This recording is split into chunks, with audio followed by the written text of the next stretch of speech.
नारायणं नमस्कृत्य नरं चैव नरोत्तमं देवीं सरस्वतीं व्यासं ततो जयमुदीरयेत् मूकं करोति वाचालं पङ्गुं लङ्घयते गिरिं यत्कृपातमहं वन्दे परमानन्दमाधवं यत्कृपातमहं वन्दे परमानन्दमाधवं।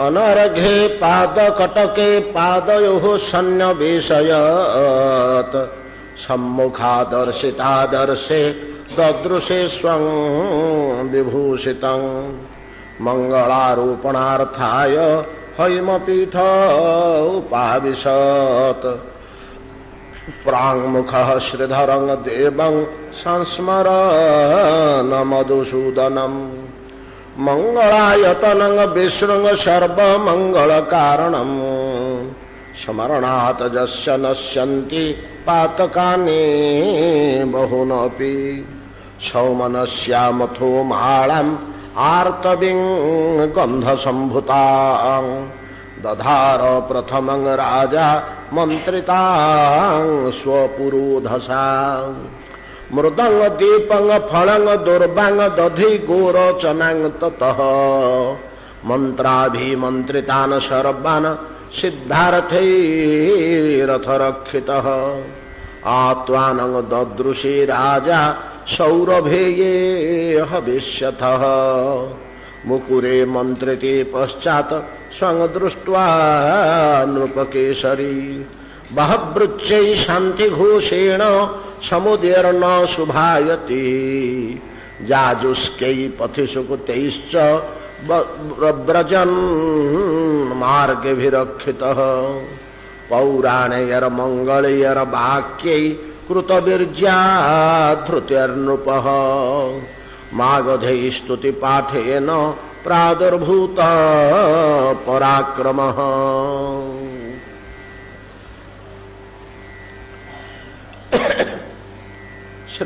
श्रीपाद महर्षि जयमिनी कहउछन्ति मुनिगण मधुर लीलाचरित नीलाचल कलाकरंकर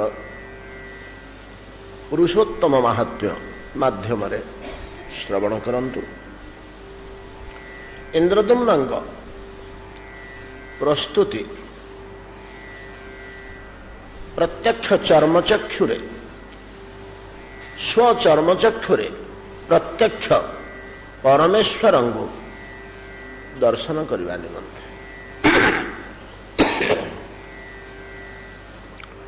नारद मध्य भक्ति जोगर विपुल महत्व वर्णना कले बड़ सुदीर्घ भाव एवं परिशेष भगवान को कथा कहले वैकुंठाधिपति भगवान को कथा कहले जहां चरण रे भक्ति समर्पित होबा कथा ताहां रहस्य स्वरूप संबंध रे किछि कहले परिशेष कहले महाराज से भगवान को से वैकुंठ विलास को साक्षात मु दर्शन करेबी तुम्हें दर्शन करिवो चल मो सह तांकर मूर्ति मात्र नुहे भगवान विग्रह जहाँ प्रतीक स्वरूप ईश्वरंकर जो प्रतीक को पूजा उपासना करी ईश्वर सेवार शिक्षा में लाभ करू अवश्य प्रतीक बोली आमे सिना कहूचे सनातन शास्त्र मतरे श्री विग्रह आउ प्रभु पुरुषोत्तम भगवान नारायण विष्णु भितर किंचित मात्र प्रभेद नहीं। प्रतिष्ठा पर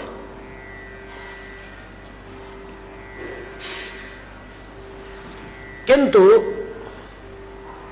प्रतिष्ठा पूर्वर से सामान्य मूर्ति मात्र ईश्वर ज्ञान करा जाए ना। यह विग्रहंकर लक्ष्य। प्रतिष्ठा पर भगवान साम्यता विग्रह प्राप्त हुए, भगवान ठार अभिन्न हुए। भगवान आउ भितर वैकुंठेश्वर वैकुंठवासी आ श्री विग्रह मर्त्य निर्माण होता श्री विग्रह या भितर कौन से प्रभेद आउ रहे ना बोली आमको कही सनातन शास्त्र। किंतु नीलमाधव क्षेत्र में एक कथा किंचित अलग। गतकाली आम मैंने आलोचना करिछे ब्रह्मांकर मोट आयुष संख्या 100 वर्ष। 100 वर्ष हिसाब कले 36,000 कल्प। 36,000 कल्प प्रत्येक कल्पटी 1,000 चतुर्युग। ए समय परिमाण होची आम हिसाब से 1,000 चतुर्युग गुणन 36,000 हेले जेतिकी काल समय होला ब्रह्मांक आयुष सेतिकी। ब्रह्मांकर मोट आयुष संख्या 2 परार्ध बोली कहा जाए। 2 परार्ध हेले प्रथम परार्ध द्वितीय पदार्थ 18,000 कल्प करी। प्रथम परार्ध होचे 18,000 कल्प, द्वितीय परार्ध मध्य 18,000 कल्प, मोट 36,000 कल्प।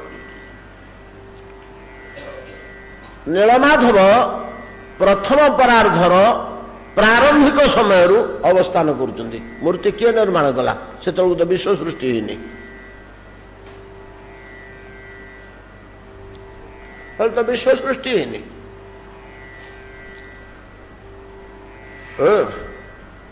तो ब्रह्मांड उत्पत्ति काल नीलमाधव विद्यमान अच्छा नीलाचल बोली स्कंद पुराण में स्पष्ट कहुँ। प्रथम परार्धरे नीलमाधव से नीलमाधव द्वितीय प्रारब्ध आरंभ काल हुई जस्ट द्वितीय परार्ध आरंभ होला, प्रथम परार्ध सरीगला, ये आरंभ होची नीलमाधव जगन्नाथ परिणत होती। द्वितीय परार्ध तमाम श्री जगन्नाथ अवस्थिति। ब्रह्मांडर प्रथम परार्ध 18,000 कल्प धरी नीलमाधव। काली आम विस्तृत भाव में आलोचना करछे। द्वितीय परार्धरे नीलमाधव जगन्नाथ रूप में परिणत होती, प्रकाश पाई। द्वितीय परार्धर आरंभ बेसी दिन होनी, बेसी दिन होनी। श्वेतवराह कल्पर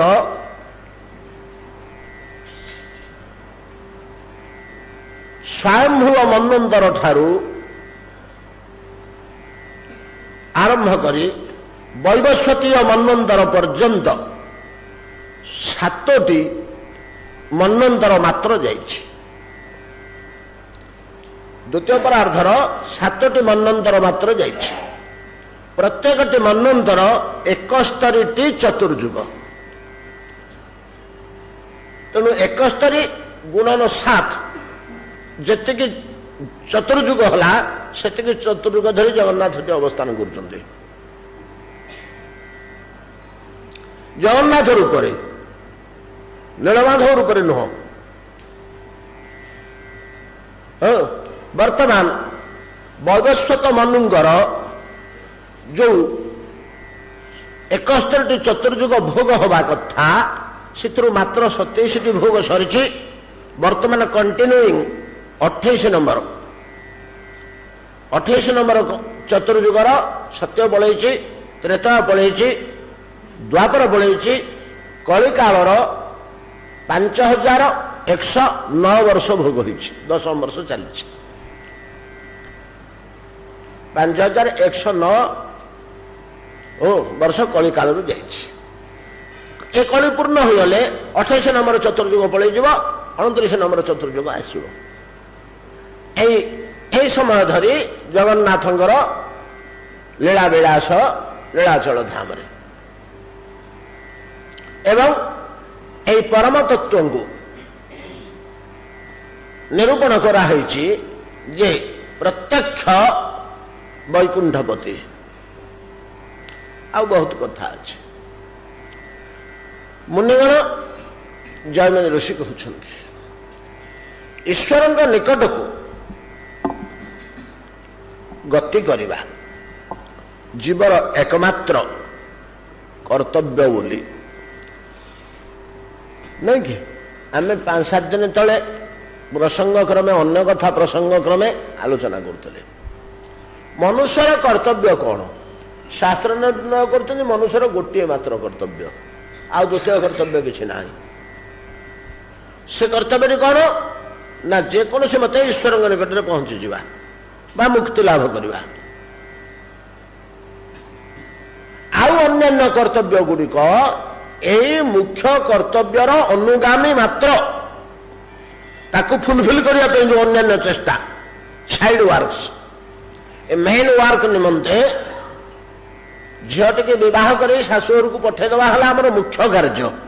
କିନ୍ତୁ ଭୋଜି ଭାତ କରିବାକୁ ହବ, ରୋଷେଇବାସ କରିବାକୁ ହବ, ଲୁଗାପଟା କିଣିବାକୁ ହବ, ଛାମୁଣ୍ଡିଆ ତିଆରି କରିବାକୁ ହବ, ଘର ଦ୍ୱାର ରଙ୍ଗ କରିବାକୁ ହବ, ବନ୍ଧୁବାନ୍ଧବଙ୍କୁ ନିମନ୍ତ୍ରଣ କରିବାକୁ ହବ, ଏଗୁଡ଼ାକ ଆମର ମୁଖ୍ୟ କାର୍ଯ୍ୟ ନୁହଁ। ଏଇଥିପାଇଁ ଆମେ ଏ ବ୍ୟବସ୍ଥା କରିଲୁ। ଝିଅଟିକି ଶାଶୁଘରକୁ ପଠାଇବା ପାଇଁ ଆମେ କନ୍ୟାର ବିବାହ ବା ପାଣି ଗ୍ରହଣ ହିଁ ଆମର ମୁଖ୍ୟ କାର୍ଯ୍ୟ। ସେଉଟିକି ଆମେ ସମ୍ପନ୍ନ କରିବା ପାଇଁ ଏଗୁଡ଼ିକ ହେଲା ତାର ଆନୁଷଙ୍ଗିକ କାର୍ଯ୍ୟ ବା ମୂଳ କାର୍ଯ୍ୟର ଅନୁଗାମୀ। ଏଗୁଡ଼ିକ ହେଲେ ମୁଖ୍ୟ କାର୍ଯ୍ୟଟି ସୁନ୍ଦର ହେବ। ତେଣୁ ଏଗୁଡ଼ା ତାର ସହଯୋଗୀ କାର୍ଯ୍ୟ, ଅନୁଗାମୀ କାର୍ଯ୍ୟ, ଆନୁଷଙ୍ଗିକ କାର୍ଯ୍ୟ।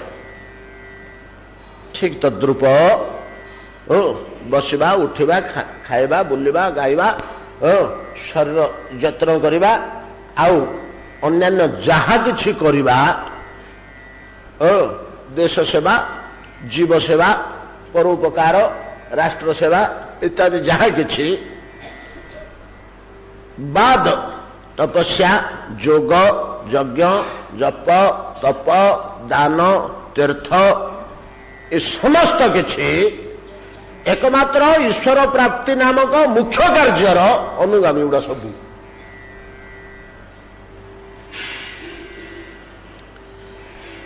ଏ କର୍ମଗୁଡ଼ିକ ମଧ୍ୟରୁ ଏ କୋଟି କୋଟି କର୍ମମାନଙ୍କ ଭିତରୁ ଯେଉଁଟି ଆମର ଈଶ୍ୱର ପ୍ରାପ୍ତିର ସହାୟକ ସେଗୁଡ଼ିକ ଆମେ ଗ୍ରହଣ କରିବୁ। ତାହା କର୍ମ। ଏ ଜାଗତିକ କର୍ମମାନଙ୍କ ଭିତରୁ ଯେଉଁ କର୍ମଟି ଈଶ୍ୱର ପ୍ରାପ୍ତିର ପ୍ରତିରୋଧକ ସେଗୁଡ଼ିକ ବର୍ଜନ କରିବୁ। ସେଗୁଡ଼ିକ ହେଲା ଅକର୍ମ। ଏତିକି ତ କଥା। ଆଉ କ'ଣ? କର୍ମାକର୍ମ ବିଚାର ଆମକୁ ଈଶ୍ୱର ପ୍ରାପ୍ତି ଦିଗରେ ଯାହା ସହାୟତା କରିବ, ଯେଉଁ କର୍ମଗୁଡ଼ିକ ଅନୁଗାମୀ ପରା, ସହଯୋଗୀ, ଯେଉଁ କର୍ମଗୁଡ଼ିକ ସହାୟତା କରିବ ସେଗୁଡ଼ିକ କର୍ମ କରଣୀୟ, ଯେଉଁଗୁଡ଼ିକ ବିରୋଧ କରିବ, ବାଧା ସୃଷ୍ଟି କରିବ, ସେଗୁଡ଼ିକ ଅକର୍ତ୍ତବ୍ୟ, ନିଷେଧ କର୍ମ ବା ଅକର୍ମ।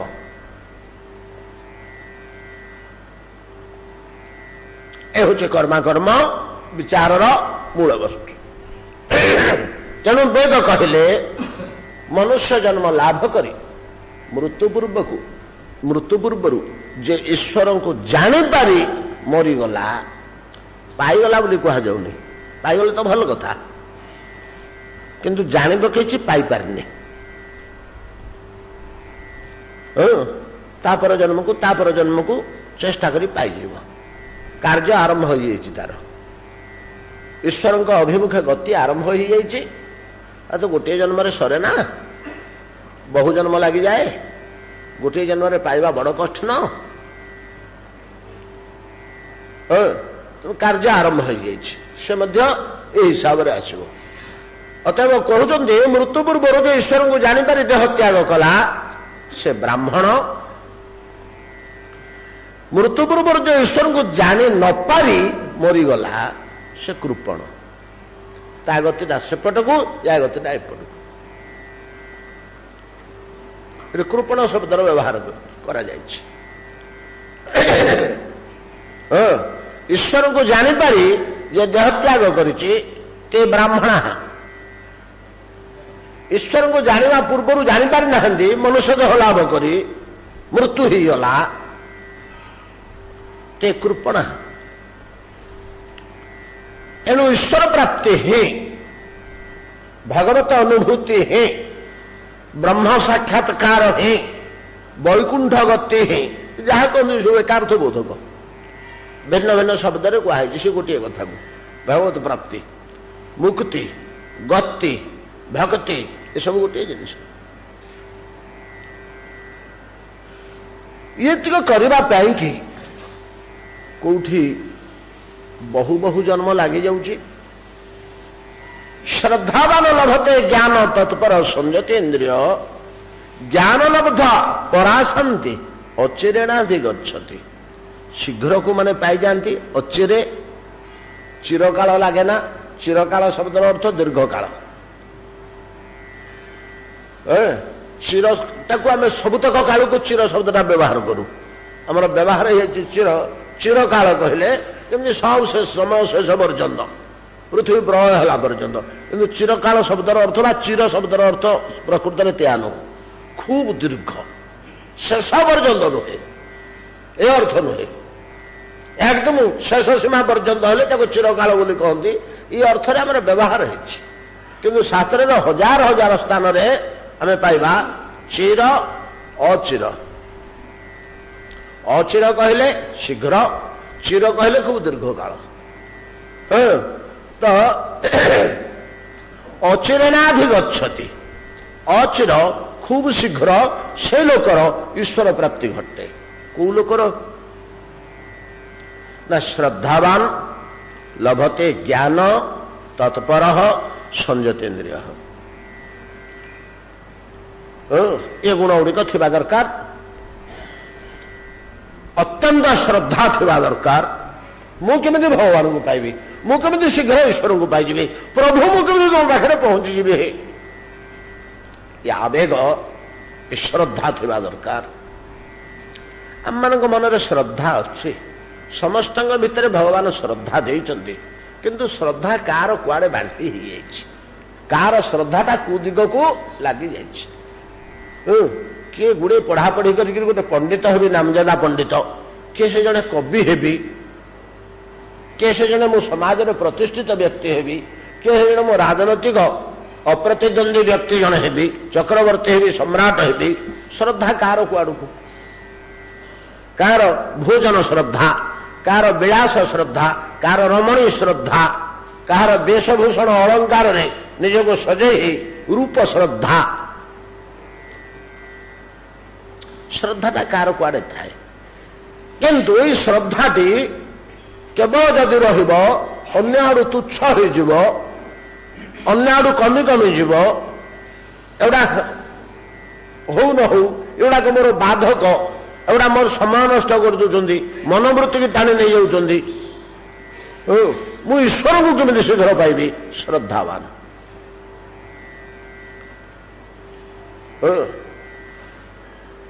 श्रद्धा को तीन प्रकार बंटा है कि गीता रे सात्विकी राजसी तामसी भेदरे त्रिविधा भवते श्रद्धा देहिनां सा स्वभावजा सात्विक श्रद्धा ईश्वर प्राप्ति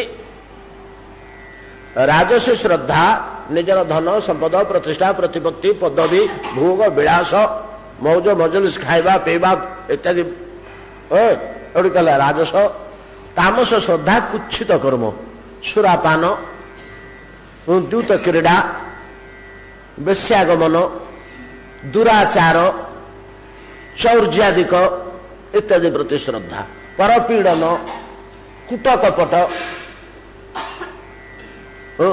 कहला तामस श्रद्धा सात्विक श्रद्धा बा ईश्वर प्राप्ति निमंते प्रबल श्रद्धा थिबा दरकार जे अचिरे पाइब शीघ्र पाइज गोटे जन्म जे भगवान को पाइज गोटे जन्म जे भगवान को पाइज श्रद्धावान ଖାଲି ମନରେ ଶ୍ରଦ୍ଧା ତାଥିଲେ ହବନି, ତାକୁ ଇନ୍ଦ୍ରିୟରେ କାର୍ଯ୍ୟ ବିନିଯୋଗ କରୁଥିବା ଦରକାର। ହଁ ମନରେ ମୋର ପ୍ରବଳ ଇଚ୍ଛା ଅଛି ଯେ ସମୟ ପାଉନି କି ଆଉ କଣ ହେଇଯାଉଛି କି ଆଉ କଣ ହଉଛି, ମୁଁ କାର୍ଯ୍ୟରେ ତାକୁ ପରିଣତ କରିପାରୁନି, କିଛି ମୂଲ୍ୟ ନାହିଁ। ତତ୍ପର ତତ୍ପରାୟଣ, ଆଗ୍ରହ ଅଛି, ଆଗ୍ରହ ଅନୁସାରେ କାର୍ଯ୍ୟରେ ମଧ୍ୟ ଲାଗି ପଡ଼ିଛି। ଈଶ୍ୱର ପ୍ରାପ୍ତି ନିମନ୍ତେ ଯେଉଁ ଯେଉଁ କାର୍ଯ୍ୟଗୁଡ଼ିକ ସହାୟକ, ଯେଉଁ ଯେଉଁ କର୍ମଗୁଡ଼ିକ ସହାୟକ ଶାସ୍ତ୍ର ନିର୍ଦ୍ଦେଶ କରୁଛନ୍ତି, ଗୁରୁଦେବ ନିର୍ଦ୍ଦେଶ କରୁଛନ୍ତି, ସେ କର୍ମରେ ଲାଗି ପଡ଼ିଛି।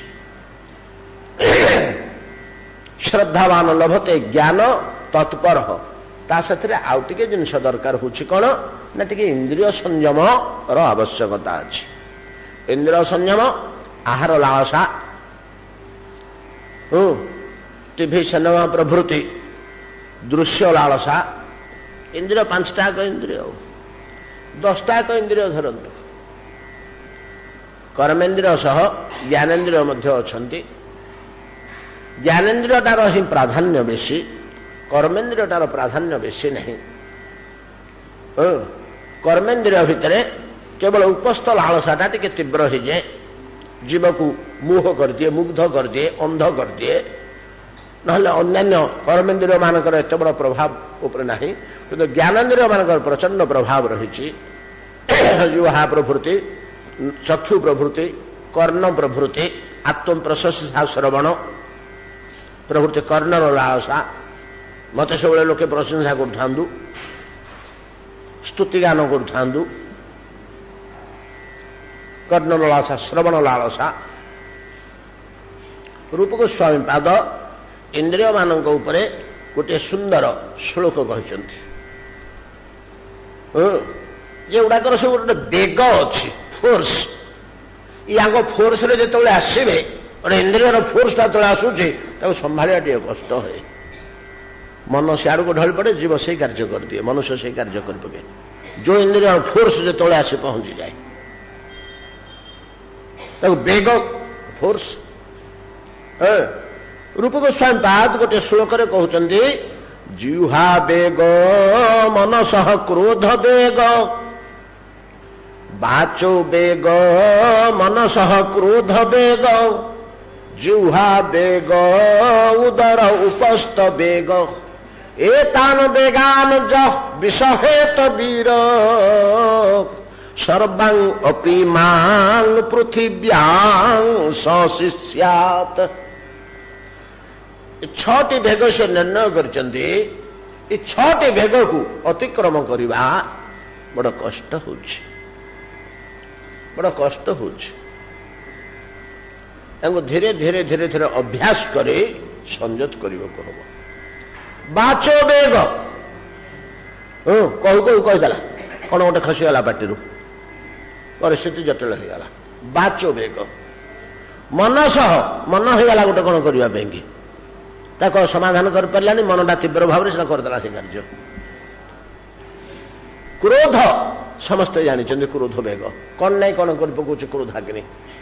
ବାଚ ବେଗ ମନସଃ କ୍ରୋଧ ବେଗ, ଜିହ୍ୱା ବେଗ, ଜିହ୍ୱା ଲାଳସା, ଉଦର କ୍ଷୁଧା ସହିବା, ଉପସ୍ଥ ରମଣୀ ପ୍ରସଙ୍ଗ। ବାଚ ବେଗ ମନସଃ କ୍ରୋଧ ବେଗ, ଜିହ୍ୱା ବେଗ ଉଦର ଉପସ୍ଥ ବେଗ, ଏତାନ ବେଗାନ ଯ ବିଷ ହେତ ସଏବ ବୀର। ତାର ଯୋଗ୍ୟତା କେତେ ନା ସର୍ବାନ ଅପି ମାଙ୍ଗ ପୃଥିବ୍ୟାଂ ସଶିଷ୍ୟାତ୍। ଏ ସମସ୍ତଙ୍କର ଗୁରୁ ହେବାର ଯୋଗ୍ୟତା ତାର ଅଛି। କାହାର କାହାର ନା ସମସ୍ତଙ୍କର। ଏପରିକି ମୋର ମାଙ୍ଗ ପୃଥିବ୍ୟାଂ, ସକଳ ପୃଥିବୀର ଗୁରୁ ହେବାର ଯୋଗ୍ୟତା ତାର ଅଛି। ସଶିଷ୍ୟାତ୍, ସମସ୍ତଙ୍କୁ ଶିକ୍ଷା ଦେଲା ଭଳିଆ, ଶିଷ୍ୟ କଲା ଭଳିଆ ସାମର୍ଥ୍ୟ ତାର ଅଛି। ଇନ୍ଦ୍ରିୟ ସଂଯମନ ଟିକେ ଆବଶ୍ୟକତା ରହିଛି। କାହିଁକି ନା ଇନ୍ଦ୍ରିୟ ମାନେ ଏଭଳିଆ ଯେ ଶ୍ରୀମଦ୍ ଭଗବତ ଗୀତା କହିଲେ, ଆହୋ ବାୟୁର ନାବ ବେବାମ୍ଭସା। ଗୋଟେ ନୌକା ସମୁଦ୍ରରେ କି ଚିଲିକାରେ ଗତି କରୁଛି, ଭୟଙ୍କର ଭାବରେ ଟିକେ ପବନ ବହିଗଲା, ଅଣାୟତ ହିଁ ପବନ ଯୁଆଡେ ଆସିଲେ ସେ ବଳପୂର୍ବକ ଠେଲି ନେଉଛି, ନଙ୍ଗର ଫଙ୍ଗର ଖାତ ଫାତ କିଛି ମାନୁନି, ଯୋକାନ ପ୍ରଭୃତି वायुर्नावमिवाम्भसा इंद्रियाणां हि चरतां जन्मनु विधीयते तदस्य हरति प्रज्ञा वायुर्नावमिवाम्भसा प्रज्ञाटाକୁ अपहरण କରିଦିଏ ତାର ଜ୍ଞାନ ଫାନ ସବୁ ବୁଡ଼େଇ ଦେବ ସେତେବେଳେ ସେ इंद्रियाणां हि चरतां जन्मनु विधीयते तदस्य हरसि प्रज्ञा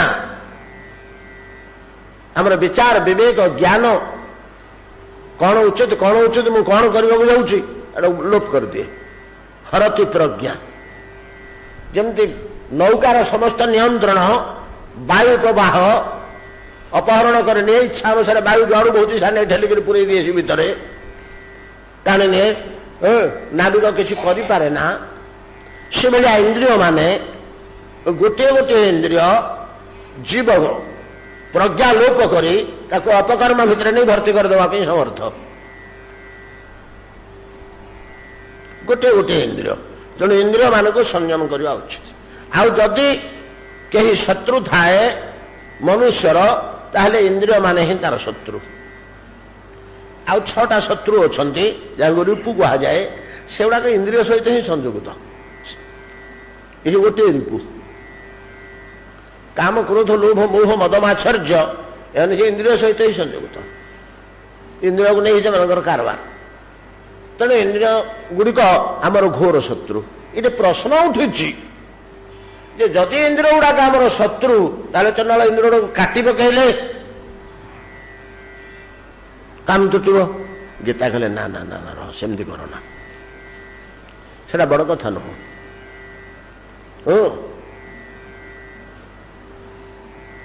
पुओटीए कि भाईटीए दुष्ट हो जाऊँ विरोधी हो काटिदेले कौन हम ताको बाटू आणिक तुम सपक्षवादी करे तुम से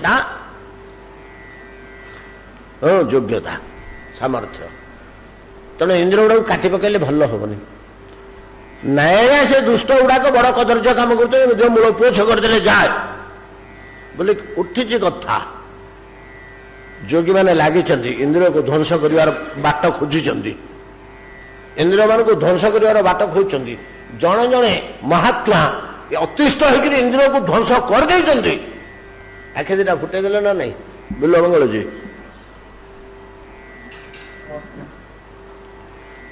तो भगवान मना कर ना ना रह तुमको मुझे गुड़ाक लोप करदे तो तुम तैयारी करना बजार रू किणी आनी खोसन मुहरे चषमाटा सीना किणी आनी खोसीच आखे दीटा किणी आनी बजार खोज मुझे कहीं तार सदुपयोग निमंते जदि इंद्रिय गुड़ी तुम रक्षा न कर ईश्वर अनुभव कर ईश्वरानुभूति प्रभु श्रीमुख दर्शन जीवटा को जब काटिक फोपाड़ी जाइचु महाप्रसादर स्वाद बाजू किमिति नाकटा को जब काटिक फिंगी जाइचु चरण तुलसीर गंध बाजू किपरि आमोद हम हृदय भक्ति अभिवृद्धि तो हम घराणं च तत्पाद सरोज सौरभे श्रीमत तुलस्यांग रसनाथ दर्पणे तब किए भक्ति जोगेब गुड़ाक भक्ति जोगेबे किंतु चंडाले बड़ उदंड अमणिया अवस्था जो था बलद गुड़ाक जो अमणिया अवस्था था शगर को भिड़ी नहीं कड़े पोखरी भितर पूरे देले मण कर गुरु मण कला भाया आज्ञा केमी मण करू तार बाट भगवान बतैले हेले इंद्रिय को केमी संभालू ना एतक बुझीपारन कुर्मंगा निव सर्वच इंद्रियाणी इंद्रियार्थेभ्यो तस्य प्रज्ञा प्रतिष्ठिता नहीं कि कुर्मंगा निव सर्वच कुर्मर कईशर चार्टा गोड़ गोटे मुह अच्छी पांचटा दरकार पड़े बाहर को बाहर कर देखला विपद आसूची भितर भर्ती कर चापिक रखिदे कहीं जापर आ भर पांचटा अच्छी बोलिकी जिते से मुह मारिक पड़ी रोड उपर लोक बाक आस पहुंची गले तार मुह कि गोड़ किए देख पिला मैंने बारी खंडे धरी पिटिके ठक ठक कर गड़ौं फोपाड़ुं इड़ कर सियाड़ कर कि समय बीतीगला देखिले पिलाने विरक्त हो पड़े गोटे काठ ना पथर ना कौंटी हल नहीं चल नहीं कि नहीं पड़ी एमती ଟିକେ ସେ ଆଖି ଫିଟେଇକିରି ଚାହିଁଲା ଯେ ପିଲାମାନେ ପଳେଇଲେଣି ଗଛାଡ଼ି ଦେଇକିରି 5ଟା ଆଗ ବାହାର କଲା ଡକ୍ ଡକ୍ ଡକ୍ ଡକ୍ ଡକ୍ ଶୀଘ୍ର ଶୀଘ୍ର ପାଣି ଭିତରେ ପଶିଗଲା। ଆଉ କ'ଣ କରିବ ପିଲେ ମୋର ଏଥର ତୁମେ ଗୋଡ଼ 5ଟା 4ଟା ଥିବାରୁ ସିନା ପଳେଇଗଲା ଦୌଡ଼ିକିରି ଯଦି ନଥାନ୍ତା କ'ଣ କରିଥାନ୍ତା ବେଚାରା ଆତ୍ମରକ୍ଷା ପାଇଁ କ'ଣ କରିଥାନ୍ତା। ଠିକ୍ ସେଇଭଳିଆ ତାକୁ ନିୟନ୍ତ୍ରଣ କରିବାକୁ ହବ ବୋଲି ସଂଯତ ବୋଲି କୁହାଗଲା। ତାକୁ ବିନାଶ କରିବା କଥା କୁହାଯାଉନି, ତାକୁ ବିନାଶ କରିବା କଥା କୁହାଯାଉନି, ଇନ୍ଦ୍ରିୟଗୁଡ଼ାକୁ ବିନାଶ କରିଦେବାକୁ ହବନି। ଶ୍ରଦ୍ଧାବାନ ଲଭତେ ଜ୍ଞାନ ତତ୍ପର ସଂଯତ ଇନ୍ଦ୍ରିୟ ହିଁ ପାରିବ।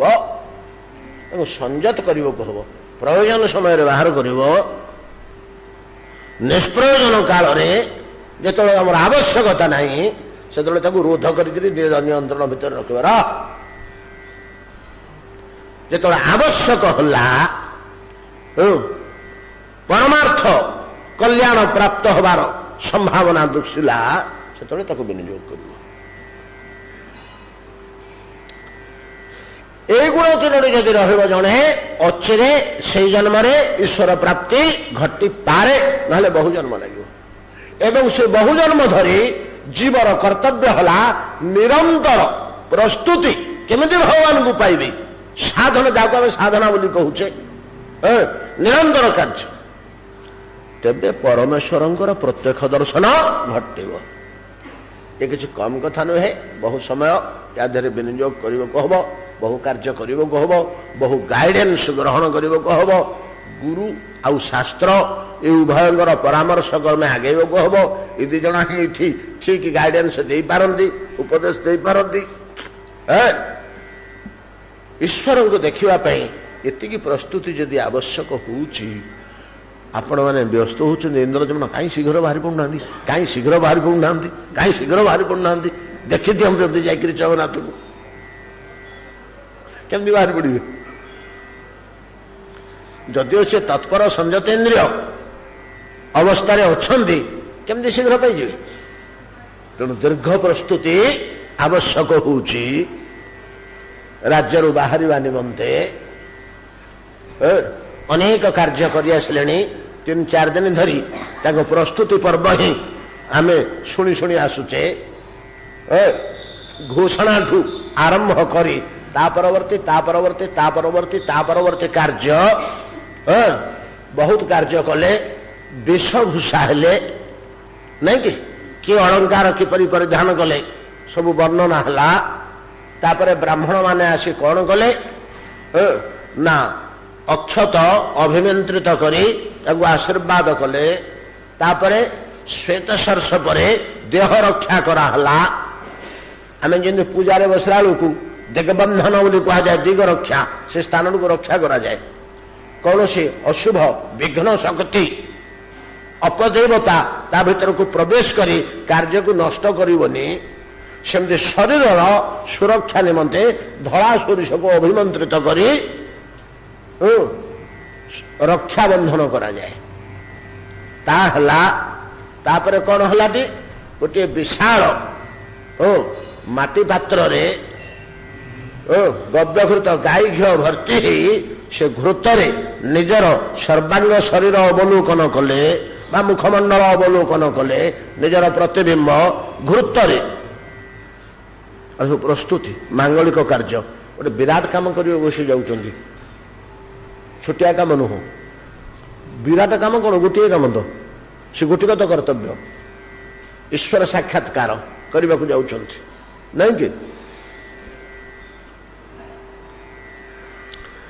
ମନ୍ତ୍ରାଭିମନ୍ତ୍ରିତାନ ସର୍ବାନ ସିଦ୍ଧାର୍ଥୈରଥ ରକ୍ଷିତ। ସିଦ୍ଧାର୍ଥ ଶ୍ଵେତ ସର୍ଷପରେ ରକ୍ଷା, ଅଙ୍ଗ ରକ୍ଷା, ଦେହ ରକ୍ଷା କରାଗଲା। ଆତରଙ୍ଗ ଦଦୃଶେ ରାଜା ସୌରଭେ ହବିଷ୍ୟଥ ହବିଷି। ଘୃତରେ ଆତରଙ୍ଗ ଦଦୃଶେ ନିଜ ପ୍ରତିବିମ୍ବ ଅବଲୋକନ କଲେ। ସୌରଭେ ସୁଗନ୍ଧ ନିର୍ଗତ ହେଉଥିବା ଘୃତରେ। ମୁକୁରେ ମନ୍ତ୍ରିତେ ପଶ୍ଚାତ ସ୍ୱାଙ୍ଗ ଦୃଷ୍ଟାଙ୍ଗ ନୃପକେଶରୀ। ତାପରେ ଅଭିମନ୍ତ୍ରିତ ଦର୍ପଣରେ ନିଜର ପ୍ରତିବିମ୍ବ ଦର୍ଶନ କଲେ, ଦେଖିଲେ। ବହୁଚୈ ଶାନ୍ତି ଘୋଷେଣ ସମୁଦ୍ର ଶୁଭାୟତି। बहुत रुक बहु प्रकार ऋग्वेदर मंत्र समूह आवृत्ति करी शांति पाठ पूर्वक शांति पाठ नहीं शांति घोष पूर्वक ब्राह्मण माने बाहरिले जेतेबेले ठीक बाहरिवा समय होला जाजुष्कै पथिसुकुतेन ब्रजन मार्गे भी रक्षिता उभय गठरे विश्वस्त बलिष्ठ बल्लमधारी सैनिकगण राजांकर सुरक्षा निमंते रहिले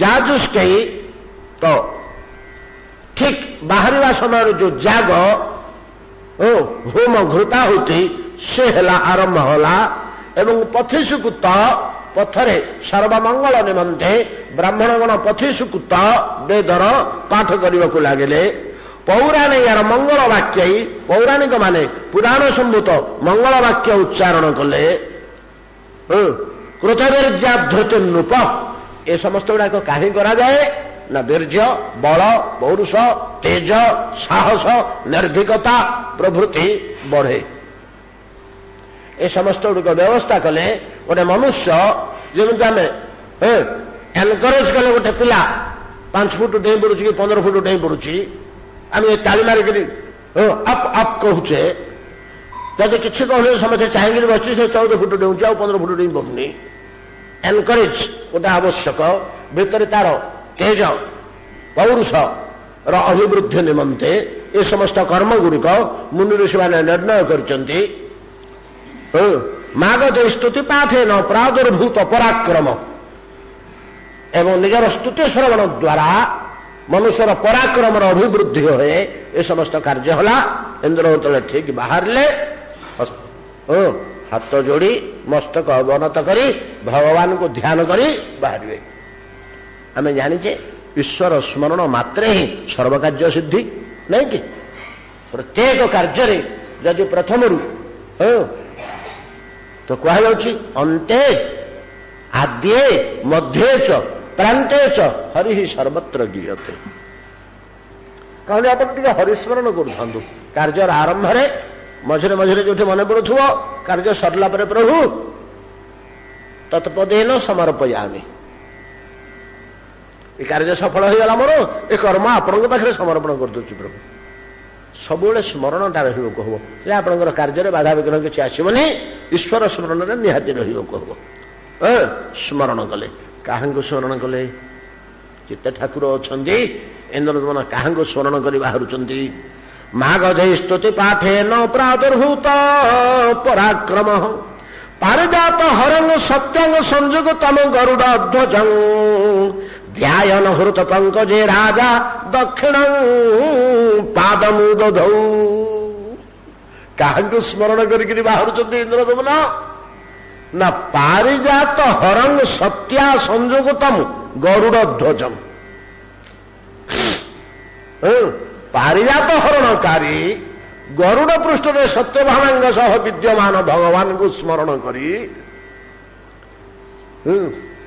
कौन ता भितर रही रहस्य भगवान अनेक मूर्ति श्रीमूर्ति अनेक लीला रही आकाश में यही मूर्ति कहीं अनुभव हेले इंद्रदमन को ए मूर्तिर कहीं स्मरण कले ये क्यों समय भगवान ये द्वारका लीला समय कथा नहीं कि द्वारका जो भगवान श्रीकृष्ण लीला करुले गुड़िए विवाह कर पकई नथिले कि बहुत गुड़िए विवाह पकई केते 16,108 पत्नी अवश्य 8 जन ता भीतर मुखिया थिले और ज्येष्ठा थिले रुक्मिणी नरकासुर बंदिनी कर रखी 16,100 कन्या को मु कृष्ण ठू बड़ हेबी ईश्वर बोली से मानु नथिले नरकासुर कहीं ईश्वर बोली मानव किंतु गोटे लोक शुणा मिलूँ 16,000 पत्नी मेन्टेन करूला पोषुला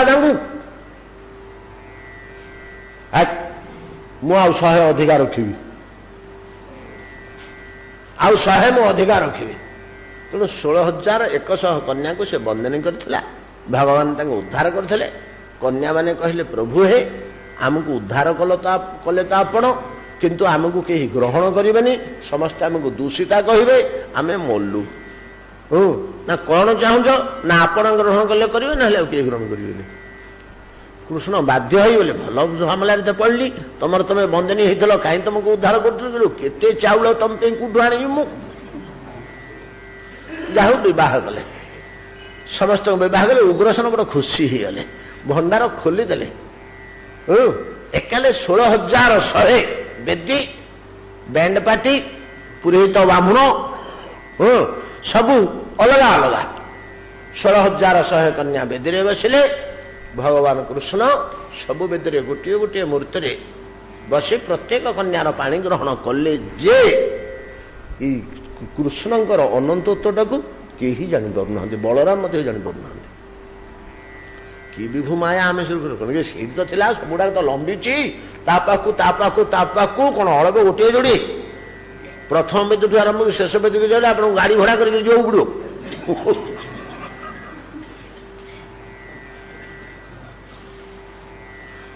तथापि भगवत माया केही लक्ष्य कर पारे भागवत लीला जहाँ बहु रहस्यता भितर अच्छे तो से भितर 8 जन होचंदी मुखिया रुक्मिणी यद्य ज्येष्ठा सत्यामा होचंदी प्रिया श्रीकृष्णଙ୍କର ସବୁଠୁ प्रिया सत्यभामा कहीं सत्यभामा रसिकिनी कामकला निपुणा एंगर जहाँ लक्षण सब वर्णना कराई एवं नित्य अभिमानिनी आउ प्रेममयी तेणु भगवान हृदय को से वशीभूत कर रखि था कृष्ण ताहंक प्रीति रे बंधा पड़ी था दिने ताहंक निवास उआसर पार्श्वर गोटे फूल उड़ी जाऊँ पवन रे दासिकी कही गोटे आनिले तार सौरभरे मुग्ध हले सत्यभामा बड़ खुशी लगिला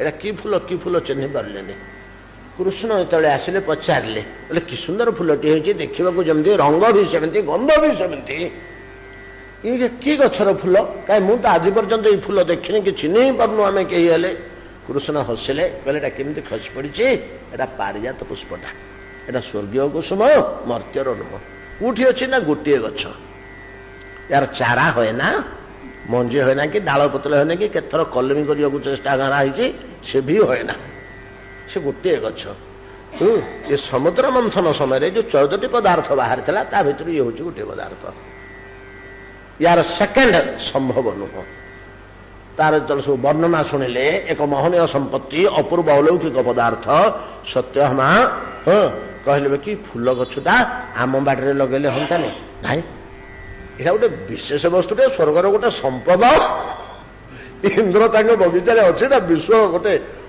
ब्रह्मांड भीतर गोटे अलग जिनिस यहीटा को आम बाड़की केमती माइक लोक गुड़ा कि बुझे सत्यभामा रुषिले भूषिले मुह सुखी बसिले कथा कहले बोले नाना प्रकार धामला कले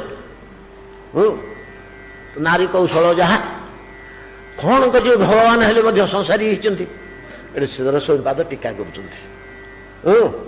संसार कि भलिया भगवान देखा मु ईश्वर हेले अन्याय अपकर्म करी पारिजात चोरी कली तमें होशियार ने पिले बड़ सुंदर टीका करमती अवस्था कले सत्यभामा जे से कृष्ण कौन कर घर कर तो घर भांगी जाऊँगी मनुष्य माने अनेक समय बाध्य होकर कौन कहले प्रहलाद आमर सदा समुद्र विघ्न धियांग औषध ग्रहात हेतात्म पातम गृहम अंधकूपम इच्छा नथिले गोटे गोटे काम करने को मनुष्य बाध्य होए गृह अशांति दूर करने को तार इच्छा नहीं एटा उचित कार्य बोली से मन करूनी तथापि करने को बाध्य होए तो भगवान कृष्ण गले बोले हो चल आनिमा पारिजात गछ तू मध्य सांगे चल देखू केते कष्ट केते अन्याय अपकर्म करने को मत पड़ू तो बोली ता साथ आखिरी देख ना तो बुझुनी चल साथ गरुड़ को स्मरण कले से तो गोटे स्थान में गरुड़ आसुच्च कृष्ण लीला भितर आउ कौटी गरुड़र आविर्भाव ना ଗରୁଡ଼ ଆସିଲେ, ଗରୁଡ଼ ପୃଷ୍ଠରେ ଦୁହେଁ ବିରାଜମାନ କଲେ, ଜବରଦସ୍ତି ଯାଇକରି ଉପଡ଼େଇଲେ ବଳପୂର୍ବକ। ଭୟଙ୍କର ଯୁଦ୍ଧ ହେଲା। ଦେବତାମାନେ ଛାଡ଼ିଲେନି, ସେ ତାଙ୍କର କର୍ତ୍ତବ୍ୟ କଲେ। ଯାହାହେଲେ ମଧ୍ୟ ଏଇଟା ଗୋଟେ କେମିତି କିଏ ତାଙ୍କୁ ବୃହସ୍ପତି ବୁଝେଇଲେ, ହେ ତୁମେ ଏହାକୁ ଜାଣିନ, ସେ ପୁରା ଇନ୍ଦ୍ରଜାଗ, ତମ ଜାଗ ଯେତେବେଳେ ବନ୍ଦ କରିଥିଲେ ତାଙ୍କ ସହିତ ଯୁଦ୍ଧ ହୋଇଥିଲା। ନା ହେଲେ ମଧ୍ୟ ଆମ ସମ୍ପତ୍ତିରେ ଆମେ କେମିତି ଛାଡ଼ିଦେବୁ? ଇଏ କି ଅପକର୍ମ କରୁଛନ୍ତି, ଇଏ କି ଗୋଳମାଳିଆ କାମ, ଚୋର ଡକେଇତ କାମ କଣ ଭଗବାନଙ୍କର? କି ଭଗବାନ ହେଇଛେ? ଦେବତାମାନେ ଖୁବ ଲଢ଼େଇ କଲେ, ସମସ୍ତଙ୍କୁ ପରାଜୟ କଲେ ବଳପୂର୍ବକ। ଆଜ୍ଞା ଡକେଇତ ଘରେ ବସିକିରି ନେଲା ଭଳିଆ ପାରିଜାତ ଗଛ ଟିକେ ଉଠେଇକିରି ଆଣିଲେ। ଭଗବାନଙ୍କର ଲୀଳା। ଏଇ ମୂର୍ତ୍ତିଟିକି କାହିଁକି ଏଠି ଇନ୍ଦ୍ରଦମ୍ନ ସ୍ମରଣ କରୁଛନ୍ତି, ତାକୁ ନିର୍ଣ୍ଣୟ କରିବା ସହଜ କଥା ନୁହେଁ। ତାକୁ ନିର୍ଣ୍ଣୟ କରିବା ସହଜ କଥା ନୁହେଁ। ବୋଧ ହୁଏ ଏଇଥିପାଇଁ କି ସ୍ମରଣ କରୁଥିବେ, ପ୍ରଭୁ ଗୋଟେ ଦୁଃସାଧ୍ୟ କାର୍ଯ୍ୟ ଆପଣ ପାରିଜାତ ଆଣିଲା ଭଳିଆ ପତ୍ନୀଙ୍କ ଅନୁରୋଧ କ୍ରମେ, ମୁଁ ମୋର ମନର ଅନୁରୋଧ କ୍ରମେ ମୁଁ ଏଡ଼େ ବଡ଼ କାର୍ଯ୍ୟ କରିବାକୁ ଯାଉଛି। ବୈକୁଣ୍ଠେଶ୍ୱରଙ୍କୁ, ସାକ୍ଷାତ ବୈକୁଣ୍ଠନାଥଙ୍କୁ ମର୍ତ୍ତ୍ୟରେ ଚର୍ମଚକ୍ଷୁରେ ଦର୍ଶନ କରିବାକୁ ଚାହୁଁଛି। ସେ ଯେମିତି ଗୋଟେ ଅସମ୍ଭବ, ଇଏ ବି ଗୋଟେ ସେମିତି ଅସମ୍ଭବ କାର୍ଯ୍ୟ। ଏଟା ନୈତିକତା ଦୃଷ୍ଟିରୁ ଅସମ୍ଭବ, ଏଟା ବାସ୍ତବତା ଦୃଷ୍ଟିରୁ ଅସମ୍ଭବ। ବୋଧେ ଏଇ ଦୃଷ୍ଟିରୁ ସ୍ମରଣ କଲେ ବଳ, ପୌରୁଷ, ତେଜ ଓ ଅଭିବୃଦ୍ଧି ନିମନ୍ତେ ପ୍ରଭୁଙ୍କୁ ସ୍ମରଣ କରି ପାରିଜାତ ହରଂ ସତ୍ୟାଂ ସଂଯୁକ୍ତଂ ଗରୁଡ଼ ଧ୍ୱଜଂ ଧ୍ୟାୟନ ହୃତ୍ ପଙ୍କଜେ ରାଜା ହୃଦୟ ପଙ୍କଜରେ ଧ୍ୟାନ କରି ଦକ୍ଷିଣ ପାଦ ଉଦଧୁ। ପ୍ରଥମେ ଦକ୍ଷିଣ ପାଦ ପ୍ରସାରଣ କଲେ। ପ୍ରଦକ୍ଷିଣୀ କୃତ୍ୟଂ ମୁନିଂ ନାରଦଂ ପୁରସ୍ଥିତଂ। ସାମନା ନାରଦ ମୁନି ଛିଡ଼ା ହୋଇଛନ୍ତି, ପାଦ ପ୍ରସାରଣ କରି ପଦକ୍ଷେପ ନେଇ ପ୍ରଥମେ ମୁନି ନାରଦଙ୍କୁ ସାଧୁ ସାଧୁ କୃପା ନହେଲେ ବହୁତ କୃପା ହବନି। ନାରଦଙ୍କୁ ପ୍ରଦକ୍ଷିଣ କଲେ। ପ୍ରଦକ୍ଷିଣେ କୃତଂ ମୁନି ନାରଦଂ ପୁରତଃ ସ୍ଥିତଂ ମଧ୍ୟଦ୍ୱାର ଉପାଗଚ୍ଛତ ବେତ୍ରପାଣେ ଭିରାବୃତ। ଆମର ଯେଉଁ ଜଗନ୍ନାଥ ମନ୍ଦିରରେ ବେତ ଧରିକିରି ଏ ଠାକୁର ମାନଙ୍କର, ରାଜା ମାନଙ୍କର ସମ୍ମୁଖରେ ପ୍ରତିହାରୀ ମାନଙ୍କର କାର୍ଯ୍ୟ। ତ শুধু ପ୍ରତିହାରୀ ଗଣ ବେତ ଧରି ସାମ୍ନାରେ ମଣିମା ମଣିମା ଡାକ ପକାଉଛନ୍ତି, ଆଡ଼େଇ ହୋ ବୋଲି କହୁଛନ୍ତି, ରାସ୍ତା ଛାଡ଼ ବୋଲି। ତ ମଧ୍ୟଦ୍ୱାର ଦେଇକିରି ବାହାରିଲେ ନିଜର ନିବାସ ପୁର ଭିତରୁ। ମଧ୍ୟଦ୍ୱାର ବୋଧେ ବାମ ଦକ୍ଷିଣ ତିନିଟା ଦ୍ୱାର ଥିବ, ମଧ୍ୟଦ୍ୱାର ଦେଇ ବାହାରିଲେ। आदिष्ट पदमार्गोऽसौ अग्निहोत्र पुरसरः तत्रापश्यत स्थितान् विप्रान् आत्मानो दक्षिणेन वै। आदिष्ट पदमार्गेषु कुआड़କୁ ଯିବେ ସେଇଠୁ ରାଜା ବି ଜାଣନ୍ତିନି। ଗୁରୁ, ପୁରୋହିତ, ବ୍ରାହ୍ମଣ ପ୍ରଭୃତି ଆଦେଶ ମହାରାଜ ଏଠିକି ଆସନ୍ତୁ, ଏପଟକୁ ଆସନ୍ତୁ, ଏପଟେ ସେ ଯୁଆଡ଼େ ଯୁଆଡ଼େ ନେଇ ଯାଉଛନ୍ତି। ଆଦିଷ୍ଟ ପଦମାର୍ଗେଷୁ ଅଗ୍ନିହୋତ୍ର ପୁରସରଃ।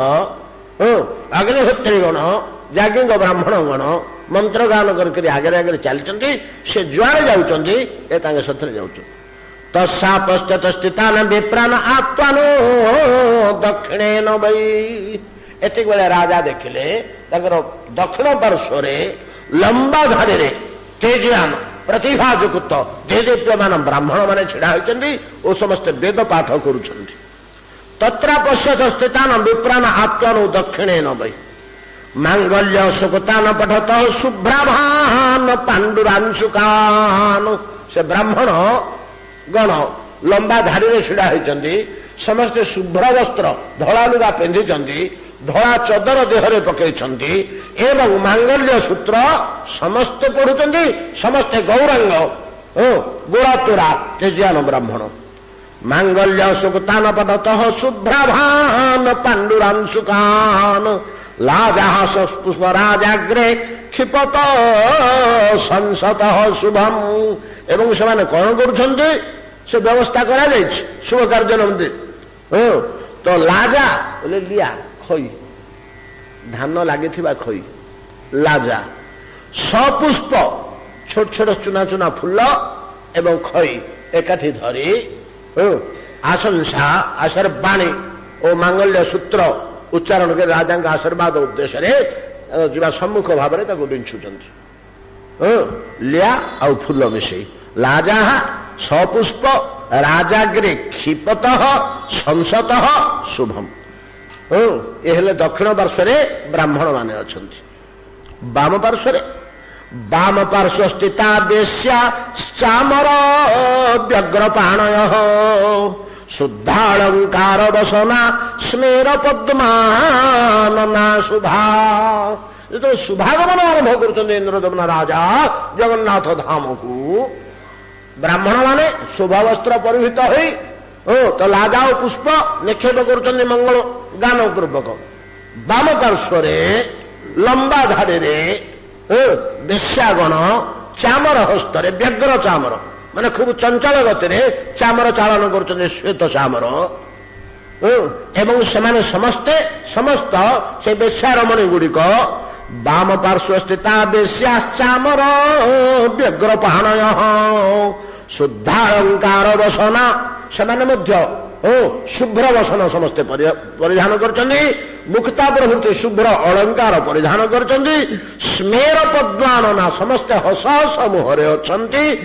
पद्म तुल्य समस्त मुख उज्ज्वल सुंदर मनोज्ञ एवं समस्ते शुभमयी कन्या भरिया देखा जाउछन्ति शुद्धालंकार वसना स्मेर पद्मानना शुभा ब्राह्मणान पूजयामास भक्ति नम्रो द्विजोत्तम राजा इंद्रदमन कौन कले ना से ब्राह्मण श्रेणी जे दंडायमान अच्छा पुष्प लाजा निक्षेप कर मंत्रोच्चारण पूर्वक से पूजा अर्चना कले प्रणाम प्रणिपात कले एवं वस्त्रालंकार माल्यश्च सुगंधि रणुलेपनी आदेश देले सेमानक देहरे चंदन लेपन हो पुष्पमाला दिगला वस्त्र तंग कंधरे दिगला एवं किसी दक्षिणा मध्य सुवर्ण माला हार प्रभृति दिगला वस्त्रालंकार माल्यश्च सुगंधि रणुलेपनी तुषयामास तान विप्राण भगवत बुद्धि भावितान से ब्राह्मण मानक ईश्वर ज्ञान भगवत बुद्धि प्रत्यक्ष विष्णु प्रतिमा बोली भावी से बुद्धि ही राजा इंद्रदमन ब्राह्मण मानक से प्रतिभावान ब्राह्मण मानक जे आशीर्वाद दौले पूजा कले संतोष कले तोषयामास तान विप्राण भगवत बुद्धि भावितान वेश्याभ्यो मागधेभ्यश्च दीननाथेभ्य एव च राजानुमत्या सचिवो यथार्हं प्रददौ धनम सचिव को आदेश कले मंत्री के महाराजा इंद्रदमन ये जो वेश्यागण चामर भाव कहते यथेष्ट परिमाण धन अलंकार और सुंदर सुंदर वस्त्र से प्रदान कर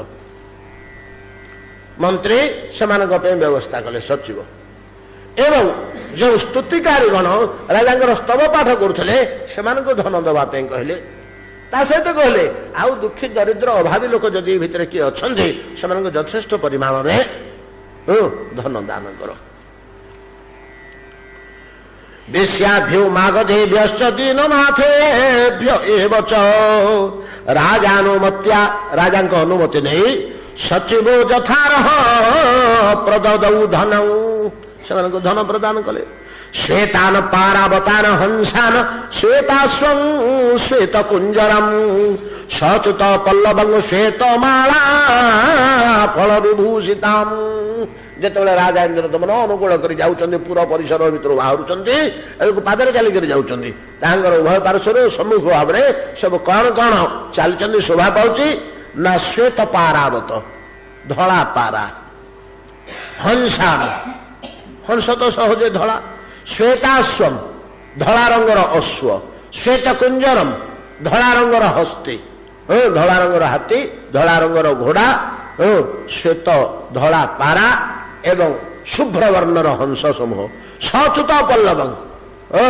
तो फलुटे लंबी चारिपटे पत्र रही आंबर डाल सबू ଆମ୍ବ ଫଳ ପେନ୍ଥା ପେନ୍ଥା ଆମ୍ବ ଫଳ ଲାଗିଥିବା ଆଉ ପତ୍ର ଥିବା ଡାଳ ସେସବୁ ଉଭୟ ପଟେ ଖଞ୍ଜା ହେଇଛି ସଚୁତ ପଲ୍ଲବଂ ଶ୍ଵେତ ମାଳା ଫଳ ବିଭୂଷମ ଏବଂ ଯେତେକ ପ୍ରକାର ଶ୍ଵେତ ପୁଷ୍ପ ଶ୍ଵେତ ଫଳ ତାର ସବୁ ମାଳା ନିର୍ମାଣ କରାହେଇ ଉଭୟ ପାର୍ଶ୍ୱରେ ସଜା ହେଇଛି ଶୁଭର ପ୍ରତୀକ ଶ୍ଵେତବର୍ଣ୍ଣଟା ଶୁଭର ପ୍ରତୀକ କଦଳୀ କାଣ୍ଡ ସନ୍ନଧ ତୋରଣାଧ ସ୍ଥିତଂ ନୃପ ପୂର୍ଣ୍ଣ କୁମ୍ଭାଂଶ ପଶ୍ୟନ ବୈ ମଙ୍ଗଳାନି ବହୁନି ଚ ଉଭୟ ପାର୍ଶ୍ୱରେ ଯୋଡ଼ିଏ କଦଳୀ ଗଛ ଲାଗିଛି ପୋତା ହେଇଛି ତା ଦେହରେ କାନ୍ଧି ପଡ଼ିଛି ଏ କାନ୍ଧିକି ସେ କାନ୍ଧିକି ଗୋଟିଏ ଆମ୍ବପତ୍ରର ତୋରଣ ରହିଛି ସେ ଆମ୍ବପତ୍ର ତୋରଣ ତଳେ ଯେମିତି ରାଜା ଗଳିକିରି ଯିବେ ସେ ବ୍ୟବସ୍ଥା ରହିଛି ଦୁଇ କଦଳୀ ଗଛ ମୂଳରେ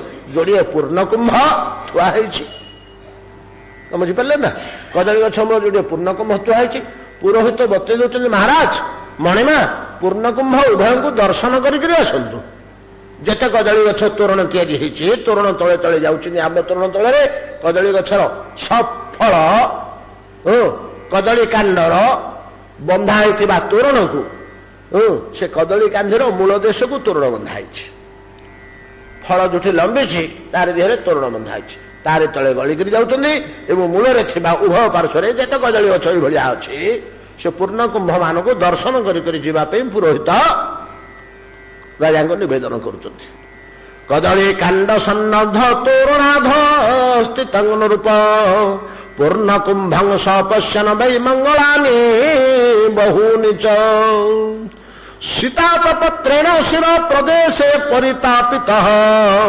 ଯୁଗପଥ ପୂର୍ଯ୍ୟମାଣୈଶ୍ଚ କମ୍ବୁଭି ଶତସଂଖ୍ୟକୈ ସୀତାପତ୍ରେଣ ଶିର ପ୍ରଦେଶେ ବାରିତାତପ ଆତପ ସୂର୍ଯ୍ୟ କିରଣ ବାରିତ ରୋଧ କରାହଉଛି କୋଉଥରେ ଆତପତ୍ର ବୋଲେ ତ୍ରାସ ଛତି ତ୍ରାସ ସବୁ ନଥାଏ ସେ ତ୍ରାସ ଧଳା ରଙ୍ଗର ତ୍ରାସରେ ଛାୟା କରାଯାଉଛି କିନ୍ତୁ ସୂର୍ଯ୍ୟ କିରଣ ରାଜାଙ୍କ ଉପରେ ନ ପଡେ ଯୁଗପଥ ଏକାବେଳକେ 100ଟି ଶଙ୍ଖ ନାଦ କରୁଛନ୍ତି ଶଙ୍ଖ ନାଦ ମଧ୍ୟ ଆମମାନଙ୍କ ପାଇଁ ଅତ୍ୟନ୍ତ ଶୁଭପ୍ରଦାୟକ ଏଭଳିଆ ମହାରାଜ ଗତି କରୁଛନ୍ତି ଇନ୍ଦ୍ରଦମନ ପୁର ଭିତରୁ ବାହାରକୁ ବାହାରି ନାହାନ୍ତି ନିଜ ଉଆସର ପରିସର ଭିତରେ ହିଁ ଅଛନ୍ତି ସିଂହଦ୍ୱାରକୁ ଯାଇନାହାନ୍ତି ଏପର୍ଯ୍ୟନ୍ତ ନିଜର ଅନ୍ତଃପୁର ବା ବାସଭୂମିରୁ ବାହାରିକରି ଯାଉଛନ୍ତି ଆଉ କିଛି କାର୍ଯ୍ୟ ମଧ୍ୟ ଅଛି ଉଆସ ଭିତରେ ଆସନ୍ତାକାଲି ଆଲୋଚନା କରିବା।